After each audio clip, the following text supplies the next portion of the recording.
Hi കൂട്ടുകാരെ, എല്ലാവർക്കും എൻ്റെ പുതിയ വീഡിയോയിലേക്ക് സ്വാഗതം. ഇന്ന് ഞാൻ ഉണ്ടാക്കാൻ പോകുന്നത് നല്ല അടിപൊളി ടേസ്റ്റി ആയിട്ടുള്ള ഒരു ബീട്രൂട്ട് ഹലുവയാണ്. ഇത് ഉണ്ടാക്കാൻ വളരെ ഈസിയാണ്. എന്നാൽ നമുക്കിതെങ്ങനെയാണ് ചെയ്തെടുക്കുന്നതെന്ന് നോക്കാം. നമുക്കിത് ഉണ്ടാക്കാൻ വേണ്ടിയിട്ട് മെയിനായിട്ട് വേണ്ടത് ബീട്രൂട്ടാണ്. ഞാനിവിടെ 2 ചെറിയ ബീട്രൂട്ട് എടുത്തിട്ട് ഇതുപോലെ ചെറിയ കഷ്ണങ്ങളാക്കി എടുത്തിട്ടുണ്ട്. ഇനി നമുക്കൊരു മിക്സിയുടെ ജാറിലേക്ക് ഇട്ട് കൊടുത്തിട്ട് ഇത് ആദ്യം തന്നെ വെള്ളമൊന്നും ചേർക്കാതെ ഒന്ന് അരച്ചെടുക്കുക. ആദ്യം തന്നെ നമ്മളിതിലേക്ക് വെള്ളം ചേർത്ത് അരച്ചെടുക്കുകയാണെങ്കിൽ ഇത് നന്നായിട്ട് അരഞ്ഞു കിട്ടുകയില്ല. ഇതുപോലെ ഒന്ന് അരച്ചെടുത്തതിന് ശേഷം ഇനി ഇതിലേക്ക് 1 കപ്പ് വെള്ളം ചേർത്ത് കൊടുക്കുക. എന്നിട്ട് ഇതുപോലെ നല്ല ഫൈനായിട്ട് അരച്ചെടുത്തതിന് ശേഷം ഇനി നമുക്കൊരു അരിപ്പ വെച്ച് കൊടുത്തിട്ട് ഇതിലെ ജ്യൂസ് അരിച്ചെടുക്കാം. നമ്മൾ ഇതുപോലെ അരിച്ചെടുത്തിട്ട് ഹലുവ ഉണ്ടാക്കുകയാണെങ്കിൽ ആ ബീട്രൂട്ടിൻ്റെ ചൊവയൊന്നും തീരെ ഉണ്ടാവുകയില്ല. ഇനി നമുക്ക് ലാസ്റ്റായിട്ട് ഇതുപോലെ സ്പൂൺ വെച്ച് നന്നായിട്ട് പ്രസ് ചെയ്ത് ജ്യൂസ് മുഴുവനായിട്ട് എടുക്കാം. നല്ല കളറുള്ള ബീട്രൂട്ട് എടുക്കുകയാണെങ്കിൽ നമുക്കിതുപോലെ നല്ല കട്ടിയുള്ള നല്ല ജ്യൂസ് കിട്ടും. ഇനി നമുക്കിതിലേക്ക് 1/2 കപ്പ് കോൺഫ്ലോർ ചേർത്ത് കൊടുക്കാം. എന്നിട്ട് നന്നായിട്ട് തന്നെ ഒന്ന് മിക്സ് ചെയ്തെടുക്കുക. കട്ടിയൊന്നുമില്ലാതെ നന്നായിട്ട് തന്നെ വേണം മിക്സ് ചെയ്തെടുക്കാനായിട്ട്.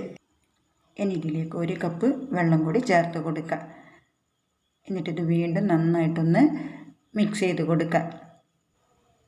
ഇനി നമുക്ക് ഹലുവ തയ്യാറാക്കാനായിട്ട് ഒരു കടായി അടുപ്പത്ത് വെച്ച് കൊടുത്തിട്ട് ബീട്രൂട്ടിൻ്റെ മിക്സ് ഇതിലേക്ക് ഒഴിച്ചു കൊടുക്കുക. ഇനി ഇതിലേക്ക് മധുരത്തിന് ആവശ്യമായിട്ടുള്ള പഞ്ചസാര ചേർത്ത് കൊടുക്കുക. 3/4 കപ്പ് അളവിലാണ് പഞ്ചസാര എടുത്തിട്ടുള്ളത്. ഇത് കറക്റ്റ് മധുരമായിരിക്കും. ഇനി ഇത് മീഡിയം ഫ്ലെയിമിൽ വെച്ചിട്ട് തുടരെ ഇളക്കിക്കൊണ്ടിരിക്കണം. കോൺഫ്ലോർ ആയതുകൊണ്ട് തന്നെ നമുക്കിത് പെട്ടെന്ന് തിക്കായിട്ട് വരാൻ തുടങ്ങും. ഇതുപോലെ തിക്കായിട്ട് വരാൻ തുടങ്ങിക്കഴിഞ്ഞാൽ പിന്നെ ഫ്ലെയിം മീഡിയത്തിൽ നിന്നും അല്പം കൂടി കുറച്ച് വെക്കാം. ഒരുപാട് ഫ്ലെയിമിൽ വെക്കേണ്ട ആവശ്യമില്ല. കാരണം നമ്മുടെ ഹലുവ ചൂടാകുന്നതിനനുസരിച്ച് പെട്ടെന്ന് തന്നെ ഇത് കുറുകി വരും. ഹലുവ നല്ലതുപോലെ കുറുകി വന്നു കഴിഞ്ഞാൽ പിന്നെ കൈയെടുക്കാനേ പാടില്ല. ഇതുപോലെ ഇളക്കി കൊടുത്ത് കൊണ്ടേയിരിക്കണം. നിങ്ങൾക്കിത് കാണുമ്പോൾ തന്നെ അറിയാമല്ലോ, നന്നായിട്ടിത് കുറുകി വരികയാണ്. മധുരം ഒന്ന് ബാലൻസ് ചെയ്യാൻ വേണ്ടിയിട്ട് ഒരു നുള്ളു ഉപ്പ് കൂടി ചേർത്ത് കൊടുക്കാം. ഇതുപോലെ നന്നായിട്ട് കുറുകി വരുന്ന സമയത്തിന് നമുക്കിതിലേക്ക് നെയ്യ് ചേർത്ത് കൊടുക്കാം. ഒരുപാട് നെയ്യ് ചേർത്തിട്ടുള്ള നമ്മൾ ഈ ഒരു ഹലുവ തയ്യാറാക്കി എടുക്കുന്നത്. ഞാനിതിലേക്ക് ചേർക്കാനായിട്ട് 2 ടേബിൾ സ്പൂൺ നെയ്യാണ് എടുത്തിട്ടുള്ളത്. അത് കുറേശ്ശെയായിട്ട് ചേർത്ത് കൊടുത്ത് നമുക്ക് നന്നായിട്ടൊന്ന് ഇളക്കിക്കൊണ്ടേയിരിക്കാം. നമ്മൾ നെയ്യ് ചേർക്കുമ്പോൾ തന്നെ ഇതുപോലെ പാത്രത്തിൽ നിന്നൊക്കെ വിട്ട് വരാൻ തുടങ്ങും. ഇനി ഇത് പാനിൽ നിന്നൊക്കെ നന്നായിട്ട് വിട്ട് വരണം. അതുവരെ നമുക്ക് ഇളക്കി കൊടുക്കാം.